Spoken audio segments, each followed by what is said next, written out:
Welcome back to another episode of Locked On Chiefs. This is your crossover episode for the AFC Championship game. Kansas City is headed back to the AFC Championship game for the sixth year in a row today on Locked On Chiefs.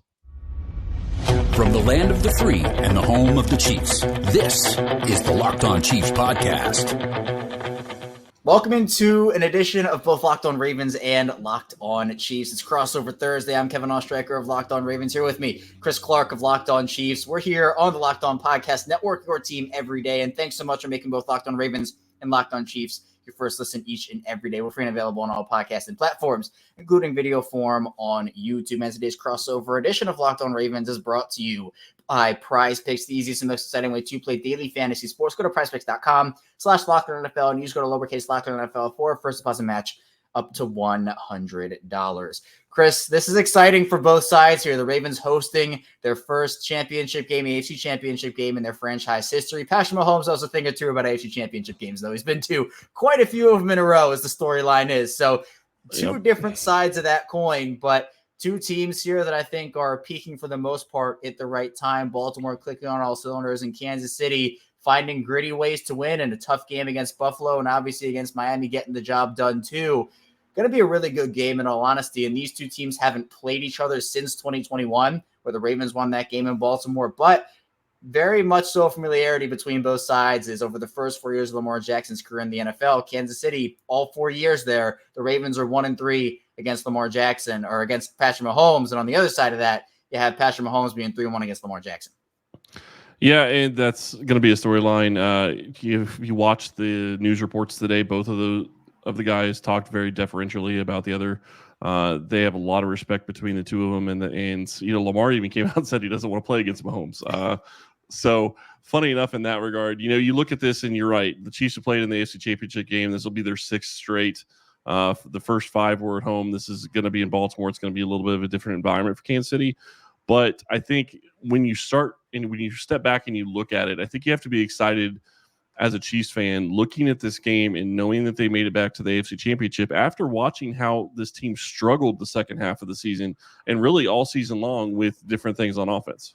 Yeah, and I think both teams are coming in with momentum. Obviously, when you win two playoff games as your Kansas City, that's momentum. Baltimore, I think, and both sides, honestly, there were narratives going into the divisional round for each of these teams. Mahomes, you mentioned it, first road playoff game in Buffalo. Is he going to be able, the whole different environment as he talked about? He obviously won that game there. Now it's his second. For Lamar in the divisional round, it was, can he win another playoff game? Can the Ravens kind of get rid of those 2019 playoff demons? And both teams passed essentially with flying colors, because you win the game, you pass. That's how the playoffs work. Doesn't matter how you do it.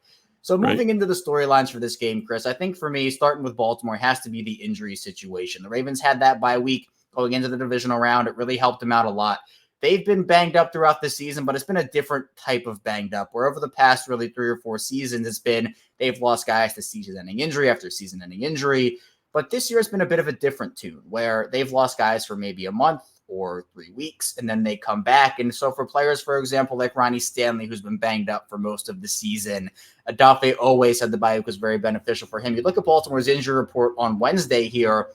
Mark Andrews, who has been designated to return from injured reserve, he practiced in full the last 2 days of the week last week, but didn't end up playing against Houston. He practiced in full again to start the week this week, and I anticipate he plays in this one. The reports are he's expected to be back, which is a big boost to the Ravens offense. Even though Isaiah Likely, who's filled in for Mark Andrews, has been a really good tight end for him.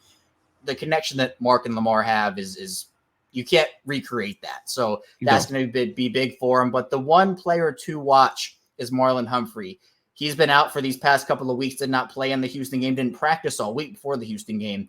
He returned to practice on Wednesday with a calf injury. He was limited, so obviously monitoring that throughout the rest of the week. Baltimore's secondary has survived and played well without him. Players like Brandon Stevens, Ronald Darby, Arthur Millette stepping up in that corner room, but Humphrey is still their best corner. Other than that, the only other players who didn't practice are Tyler Wallace and then Kevin Zeitler. Zeitler was a rest day, although he was dealing with a knee injury throughout Saturday's game against Houston.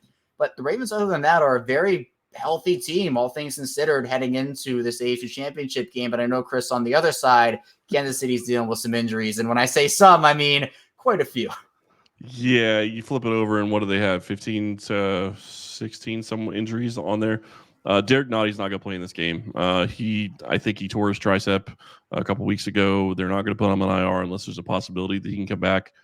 He has a possibility to come back for the Super Bowl if they make it that far. Sky Moore is coming back from IR. He tweaked his knee, so it's going to be questionable whether or not he's even able to be activated to go. And then you look at Trey Smith illness. That's not really a big deal. Mike Edwards concussion. That's expected. When you get a concussion on Sunday, he's not going to practice on Tuesday or on Wednesday. I would expect that we will see a change, hopefully, for him throughout the end of the week, and I think that he could end up playing. Although, if you watched Kansas City's injury report, Wanya Morris got hurt and had a concussion and missed a couple of games. So it's also possible that maybe he isn't back. Every player is different when it comes to that.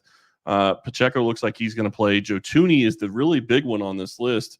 A strained pectoral, while it's not torn, it is strained, and that does mean that there's going to be, some muscle fiber torn. It's going to be painful to play through if he tries to play, but he is one of the toughest guys in the locker room, and he is a guy that has been known to be an Iron Man at that position. So it would not shock me to have him play, but it would be maybe mildly surprising if he does.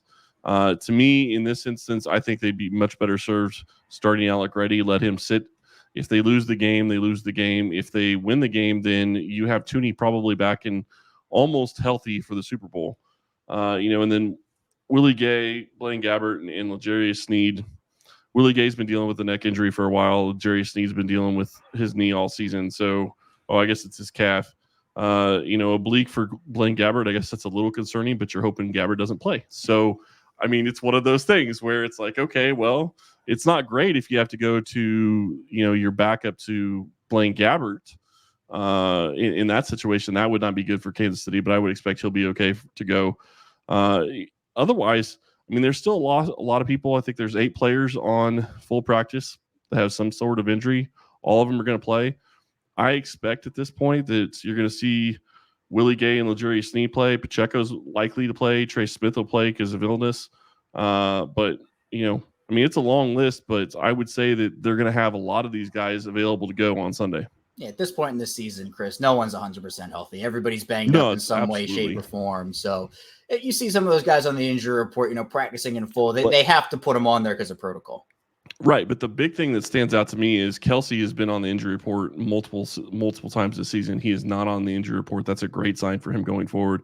Wanya Morris is back from the concussion, was a full participant in practice, so he will at least be available. Whether or not he actually plays is a whole other question because Donovan Smith has been playing pretty well at left tackle. But having him as a backup, especially with Alec Reddy having to potentially start, Wanya Morris could be your 6th offensive lineman. Maybe he's the next guy up in that offensive line room if somebody else was to go down.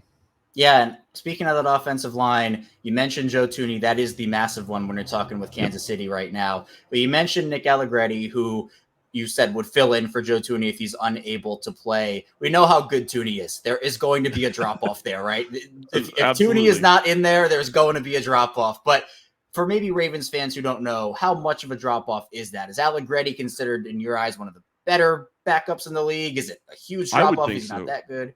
I would think he's one of the better backups. The problem is you're taking a guy that's basically been an all-pro his whole career and removing him. So it's really hard to compare to a guy like Thuney, who's been fantastic for the Chiefs all season long. So to me, it's a downgrade. It's obviously a downgrade.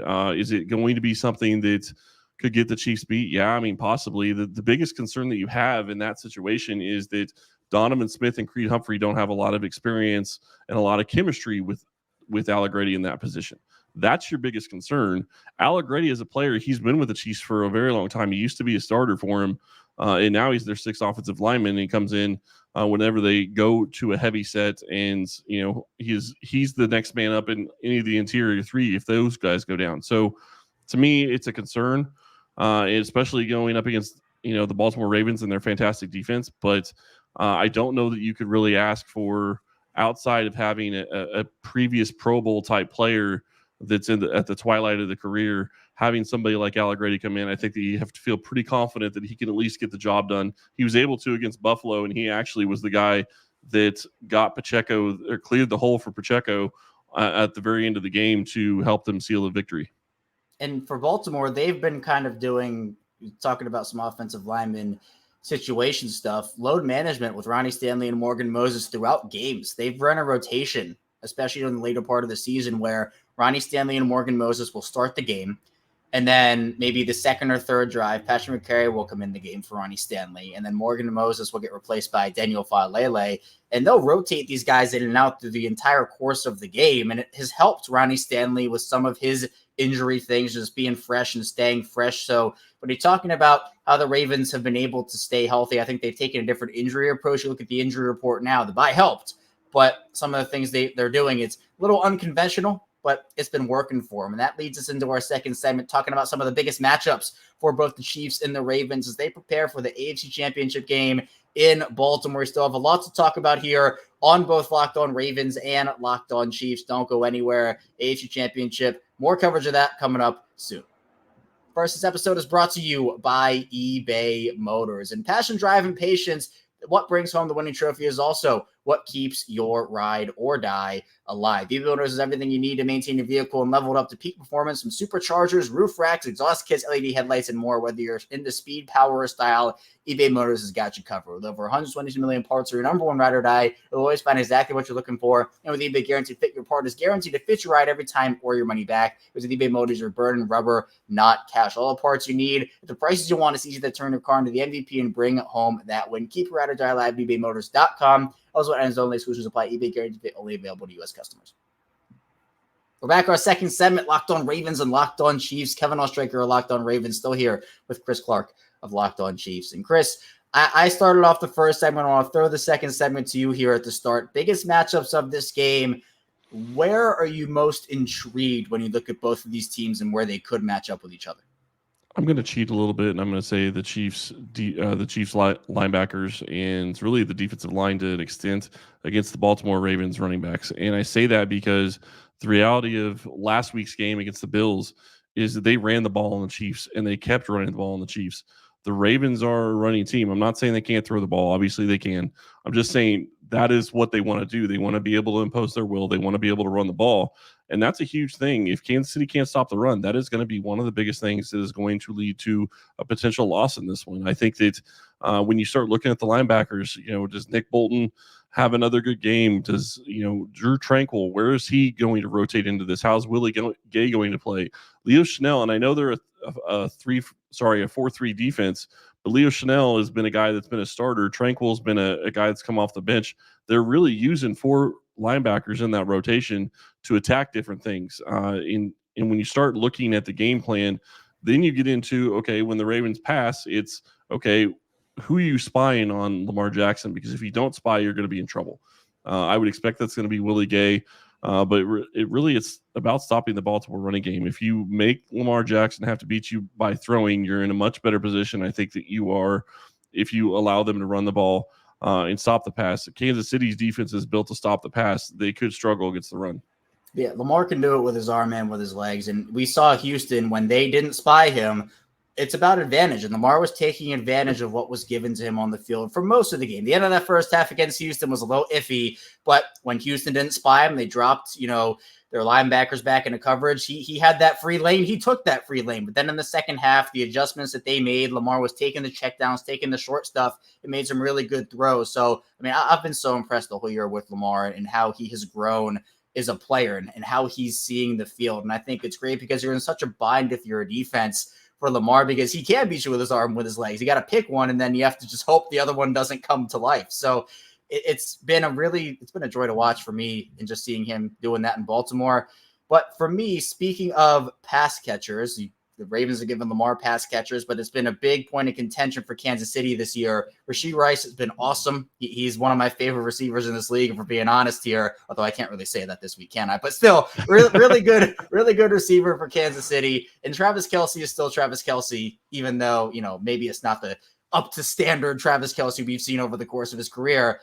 We saw in Buffalo, he can still make plays. He can still score key touchdowns. But other than that, who's going to step up if you're the Chiefs? Justin Watson had a big drop early in that Buffalo game. Kadarius Toney, I think he's on track to play, if I'm not mistaken, right, Chris? But is he even going to make an impact? To me, that versus Baltimore's secondary, where maybe you get Marlon Humphrey back, You have Brandon Stevens and Ronald Darby and Kyle Hamilton and Arthur Millette and Marcus Williams and Geno. The list goes on and on and on. It just feels like you take out both top guys for each team, and the Ravens secondary, to me at least, overpowers those other Chiefs pass catchers. I don't know that I would necessarily disagree with what you just said. What I would argue is that while that may be true, Patrick Mahomes has shown that he is still willing to go to his guys regardless. And Sure, yeah. He played an almost flawless game against the Buffalo Bills. So to me, it's going to be a question of, okay, is he still going to give the guys the chance? He showed last week, and especially if you're watching the second half going up against the Bills, a guy that struggled all season long with drops and with not being in the right place at the right time and not being on the same page on deep balls.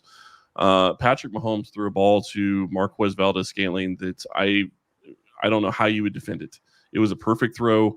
MBS made the catch, and that was a ball that normally you would expect that it would be a drop, but he caught it, and he made a big play. He made another big play later in the game. If the Chiefs are going to win this one, it's going to be a situation where he's going to have to be somebody that takes advantage of whoever he's going up against. Mahomes has to trust him. Same with Justin Watson. You're absolutely right. Watson had a huge drop early in that game. They should have been in a situation where they're going for a touchdown. Instead, he dropped a 3rd and 5 that was right in his chest. It hit him in the chest, and he dropped it. So that's the big question is, who is going to step up is a great question. Kadarius Toney does look like he could be on track to play. That would be a potential game changer for the Chiefs, although he struggled this season. And some of the times when he's struggled, he's popped the ball up. And that is absolutely something you can't do against this Ravens team. And I think when it comes to turnovers too, Chris, the Ravens have been a top 5 defense in terms of forcing turnovers this year, at least in the regular season. According to turnover percentage, the Chiefs, they're 25th in turnover percentage. Doesn't mean they can't generate turnovers. They've done it this season. But to me, a game like this could come down to a turnover here or who has the last turnover in a game. And the Ravens have been very good at doing that. But another area where I'm also looking at is I'm big on the trenches, both sides, offensively and defensively. And you look at what the Ravens pass rush was able to do to the Houston offensive line last week. And again, Kansas City's offensive line is not Houston's offensive line, right? You go to a whole different matchup. But the Ravens just physically overpowered Houston's offensive line, and they've overpowered a lot of offensive lines this year. So a key matchup and a big matchup to me is, can Baltimore get pressure on Patrick Mahomes early? And we know Mahomes can roll out. We've seen the highlight tapes. We've seen the big plays. He can roll out and make plays. There's no question about it. But can you make Patrick Mahomes uncomfortable? He's seen everything. So, there's a level to it. But if you just let him sit in there, stand in the pocket, he's going to dice you up. You have to be able to at least let him roll out and give you the chance that maybe he'll throw a ball and a receiver won't work back to him. And maybe you can get quick pressure on him. If you blitz Mahomes, it can be a recipe for disaster sometimes, right? Yeah. That's a problem. Have to be able to get pressure with 4, something the Ravens have not been able to do in recent years. But this year in particular, they've done a really good job because when they win super fast. So you can drop your guys into coverage. And look, if there's a quarterback you don't want to blitz, I think 2 at the top of the list right now are Lamar Jackson and Patrick Mahomes. Yeah, and when you look at what Patrick Mahomes has done in the playoffs, and something specific he said a couple of weeks ago in one of the press conferences is, or I think it was after the game, he has gotten to the point now where he's learned that he can just take what the defense is giving him or throw the ball away. That is okay to throw the ball away because it gives you another down. Don't force something. And if he is going to play that way, he hasn't had a turnover, I don't think. I know he hasn't had a turnover this season in the playoffs. He doesn't throw many interceptions when it comes to playoff football. So that's something to watch going into this game. But the other side of it is, if you're Kansas City, stay ahead of the sticks. And that doesn't necessarily just mean Patrick Mahomes. It means Andy Reid needs to be calling the right plays to get them in to stay ahead of the sticks. One of the things that drove me nuts against the Bills was Pacheco was having his way with that team. And then on 1st and goal, you run basically a speed option to McCole Hardman, and he fumbles the ball out of bounds. That would have been a 2-score game at that point. It would have put the game almost out of reach for Buffalo. It completely changes the complexion of the game, but you got out of what you had been successful doing on offense. And I know Pacheco just had a big run. I don't know that he was in the game at that point, but you still don't go to that type of scenario. Don't get cute when everything has been working. That's a big Andy Reid thing that he's got to get figured out for this week. Yeah, and I think coaching is another key matchup too. John Harbaugh versus Andy Reid. We know the relationship those two have, very well documented between those two. So I'm excited for this game. I think it's going to be electric. And coming up in the final part of the show, we'll talk about some predictions we have as well as what each team needs to do to win the game. So be sure to stay tuned here on this episode of both Locked On Ravens and Locked On Chiefs. Plenty to get to on the show. First, this episode is brought to you by FanDuel Sportsbook. In the NFL regular season, it's all wrapped up. We're in the AFC Championship game, playoffs in full swing right now, but there's still plenty of time to get in on the action with FanDuel, America's #1 sportsbook. Brand new customers get $150 in bonus bets guaranteed when they place a $5 bet. There's $150 in bonus bets, win or lose. And the app is super easy to use. There are so many different ways to bet as well, like live same-game parlays. You can find bets in the new Explore tab. You can make a parlay in the Parlay Hub, those way to find popular parlays, and so much more. So, you visit FanDuel.com/lockedon. Make your first bet a layup, whether that bet includes maybe anytime touchdown parlay. Maybe you want to do Chiefs Ravens AFC Championship. You could do Isaiah Pacheco anytime touchdown if he plays. Zay Flowers anytime touchdown. Those two looking like pretty good bets right now. So again, visit FanDuel.com/lockedon. Make that first bet a layup. FanDuel, official partner of the NFL. We're back. Final segment here about Locked On Ravens and Locked On Chiefs with Chris Clark of Locked On Chiefs. I'm Kevin Oestreicher of Locked On Ravens. I want to thank everybody again for tuning in today, making both Locked On Ravens and Locked On Chiefs your first listen each and every day. Be sure to subscribe to us in video form, wherever you get your shows, in audio form as well, wherever you get your shows. And Chris, this game to me, it might come down to one or two plays. Both teams, I think, have advantages over the other, but the Ravens right now, I think, are the hottest team in football, but that does not mean Kansas City cannot come into Baltimore on Sunday and play spoiler. As we've seen with Patrick Mahomes, he can win. We've seen him win. He's a two-time champion, and what Lamar Jackson said on Wednesday, you got to go through the champs to be the champs. That's what Baltimore's aiming to do on Sunday, but Kansas City will have something to say about that. When you look at what the Chiefs have to do to win the game, if you're putting out a blueprint, a game plan for Kansas City, how do you think they approach it? I think if you're putting out a blueprint for Kansas City, it's two things really. It's find a way to stop the run against the Ravens, make Lamar pass. And I'm not saying you can't beat him with the pass, but if you make it more one-dimensional, I think it helps the Chiefs. And they have a fantastic pass defense, so I think that's going to help them. But number two, it's the one that it's been all season long. Win the turnover battle. They are still playing in the AFC Championship game after going negative in the turnover battle the entire season. I think they're the only team that made the playoffs that had a negative turnover ratio. And you're sitting there talking about it's -10. It's not even like -1 or 2. It's -10. So it's a legitimate bad turnover margin, and they have to win that. If they win that and they're able to slow down the run, I'm not saying stop, but slow down the run of the Baltimore Ravens, I think that's how they win this game. And to your point, I think it's the exact opposite for the Ravens, where you don't let Kansas City force those turnovers. You protect the ball. And when this Ravens team doesn't make mistakes, when they don't turn the ball over, they are very, very hard to beat. Now, I'm not going to say it's impossible, because, again, anything can happen. We're in the NFL playoffs, so of course anything can. But we saw early in the season when Baltimore lost both to the Colts and the Steelers, it was because of self-inflicted mistakes. Now, it's not the only reason they lost, but week 3, there were multiple miscommunication issues that put that game away for them. And if they just had one less issue, they win that game. For the Steelers game, they had 7 drops in that game. Self-inflicted mistakes and self-inflicted wounds did them in. Now, for me, sounds familiar. Yeah, right. Every team goes through it, but when it's your team, it's just so much more amplified. Like, you're like, come on. And that's where some of the frustration came in, because I think a lot of people here in Baltimore knew this team could be so great and be where they are now. It just took a while to get there for them. But I think also, if you can stop, it's almost like what you were talking about with making the Ravens one-dimensional. If the Ravens can make the Chiefs one-dimensional, maybe stop Isaiah Pacheco early. The Ravens' run defense, it was iffy in the regular season. Now, the stats are a little more skewed because Baltimore had a couple of really, really bad rush defense games, where they gave up, I think, 170 plus to Cleveland. They rounded out the year with 2 straight 150 plus games back-to-back they gave up. But against Houston, that defense was flying to the ball, ripping offensive linemen off of them. And the Ravens, both, again, offensively and defensively, credit to them, had almost 200 more rushing yards than Houston. So if you can stop Isaiah Pacheco and make Patrick Mahomes and that passing offense beat you, not that it can't, because we've seen it. We've seen Mahomes make plays. We've seen Mahomes beat teams, and we know the greatness of what Mahomes is.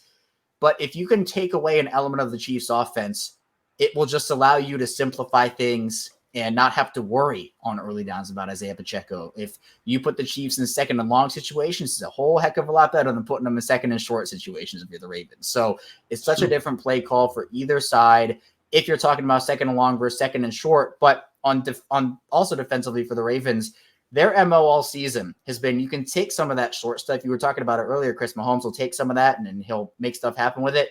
You can take that. You can take the intermediate stuff against the Ravens too, but they're not going to let you beat them deep with their, whether it's too high looks or they have Marcus Williams or Geno Stone as a free roamer in there.